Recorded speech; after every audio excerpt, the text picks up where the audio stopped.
azvina kumira zvakanaka. Mumwe MP weCitizen Coalition for Change atoresigna paangonzwa kuti Tshabangu atove mukuru ikoko, akati handitwe iyoyo, handiterere mabhogas, haambofakaita leader wangu munhu iye. So Joana Mamombe panapa ari kubuditsa tsamba yake yekusiya basa, akati I hope this message finds you. The recent development in parliament have been rapid and unexpected. What transpired yesterday in the house has come as a complete shock to me. I am currently in South Africa visiting a friend in the hospital battling with cancer.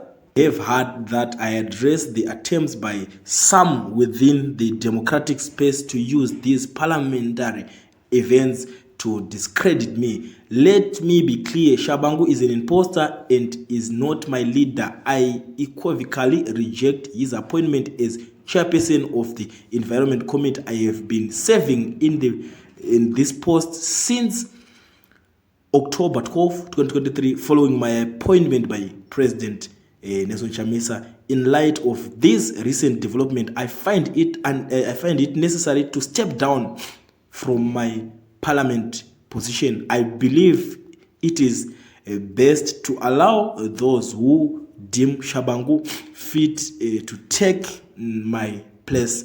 While I'm away, my team in Zimbabwe is organizing a formal rejection letter to submitted to parliament this afternoon. Ndozvatopo aramba kuti handingamboshande naTshabangu, inini ndakatopaiswa pandandichishandira ndiri papa naChamisa. Saka uyu akuda kuuya achiita zvechibhogasi zvake izvozvo, akuta kuti enough is enough, ndasiya.